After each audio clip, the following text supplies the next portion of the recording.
کسی بہترین اردو داں کا جملہ نہیں بلکہ یہ اللہ کا قرآن ہے۔ فرمایا مشکل میں تم ہو تو گراں میرے محبوب پہ گزرتا ہے۔ حضور تو جلدی کرتے ہیں تمہاری بھلائی چاہنے میں، کیوں؟ رشتہ بڑا گہرا ہے۔ النبی اولیٰ بالمؤمنین من انفسہم، فرمایا یہ وہ محبوب ہیں جو تمہاری جانوں سے بھی تمہارے زیادہ قریب ہیں۔ رسول کائنات صلی اللہ تعالی علیہ وآلہ وسلم امت کے حق میں نرم دل رکھتے، نرم۔ لوگ سمجھتے ہیں شاید کسی کا بھلا یہ ہوتا ہے اس کو 4 پیسے دے دیے جائیں، شاید اس کا بھلا یہ ہے کہ اسے نوکری پہ لگوا دیا جائے، شاید بھلا یہ ہے کہ اس شخص کو اگر کسی وہ مشکل میں آ گیا ہے تھانے کچہری کے معاملے میں تو وہاں اس کو سہولت دلا دی جائے، آسانی کر دی جائے، کسی کو مضبوط کر دیا جائے، تو یہ اس کے ساتھ بھلائی ہے۔ میرے رسول پاک صلی اللہ تعالی علیہ وسلم نے بتایا کہ میں نہ مکارم اخلاق کی تکمیل کے لیے آیا ہوں، میں تمہارا وہ نفع کرنے آیا ہوں کہ تمہارا دل ساری جگہوں سے ہٹا کے رب رسول کی طرف مائل کرنا ہے، تمہاری طبیعتوں کے اندر جو سختی ہے اسے نرمی میں بدلنا ہے، تمہارے مزاجوں کے اندر جو بے لگام خواہشات ہیں انہیں شریعت اسلامیہ کی پابندی کی لگام دینی ہے۔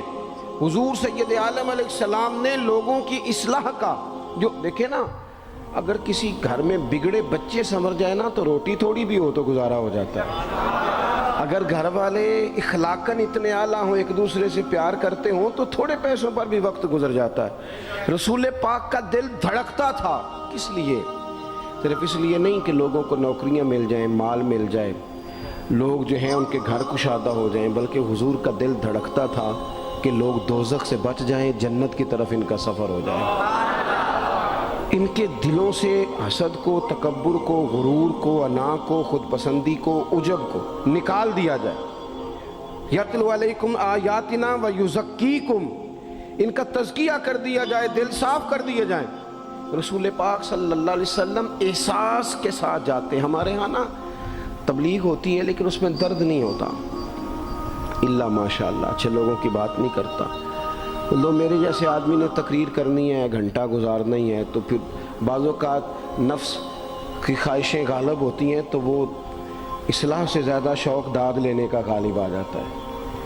وہ آپ کو پتہ ہے نا، وہ ہمارے ہاں پھر وہ نقیب محفل بیچارہ کبھی بھاگ کے ادھر چلا جاتا ہے، کبھی بھاگ کے ادھر آتا ہے، کہتا ہے میں نے جملہ دینا ہے۔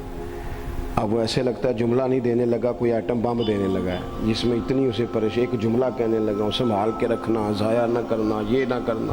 وہ تو جملہ رہنے دے، تو آیت دے ہمیں کوئی قرآن پاک کی، تو ہمیں کوئی حدیث پاک سنا، تو اس حدیثی بات کر، یہ تو مطلب۔ اور پھر وہ داد کا اتنا شوق کہ جب تک سارے ہاتھ نہ کڑھیں، جب تک شمال جنوب والے نہ بول پڑیں تب تک بات نہیں ہوگی۔ یہ کیسی بات ہوئی؟ اصلاح کے اندر تو آپ کا درد آپ کی زبان سے زیادہ اثر رکھتا ہے۔ اقبال کہنے لگے کہ بات جو دل سے نکلتی ہے اثر رکھتی ہے، پر تو نہیں، پر طاقت پرواز مگر رکھتی ہے۔ وہ تو اڑتی ہے، وہ تو اس کی تو پذیرائی ہوتی ہے، اگر بات دل سے نکل رہی ہے تو۔ عزیز بھائی یاد رکھیے گا، حضور سید عالم علیہ السلام درد دل کے ساتھ دعوت دیتے لوگوں۔ 10 دن حضور نے طائف میں قیام کیا ہے، ایک بندے نے بھی کلمہ نہیں پڑھا، الٹا انہوں نے روڑے مارے، تکلیف دی۔ حضور واپس آ رہے ہیں، صحابی ساتھ ہیں، باغ میں بیٹھ گئے، اتنی صحت مبارک پر انہوں نے معاذ اللہ تعالیٰ سنگ باری کی کہ خون مبارک بہہ رہا ہے۔ فوراً عرض گزار ہوئے، یا رسول اللہ صلی اللہ علیہ وسلم آپ دعا کر دیں یہ تباہ ہو جائیں۔ فرشتہ بھی حاضر ہو گیا، حضور آپ دعا کریں یہ تباہ ہو جائیں۔ لیکن محبوب کے دل میں نرمی ہے نا امت کے لیے، اگرچہ یہ ساری امت دعوت ہے اس وقت، پر اس وقت بھی نرمی ہے۔ محبوب کریم علیہ السلام نے ہاتھ اٹھائے، صحابی کہتے ہیں میرے دل میں خیال آیا اب یہ تباہ ہو ہی، میری طرف دیکھیں جی، اب یہ تباہ ہو ہی جائیں گے، اب کوئی نہیں بچا سکتا انہیں تباہ ہونے سے۔ لیکن حضور نے کیا کہا اے اللہ انہیں ہدایت دے دے، انہیں پتہ ہی نہیں یہ کیا کر رہے ہیں۔ فوراً عرض کی یا رسول اللہ ایک نے بھی کلمہ نہیں پڑھا، ایک نے بھی کلمہ نہیں پڑھا۔ کبھی پتھر مارنے والے کے لیے بھی دل میں احساس ہوتا ہے،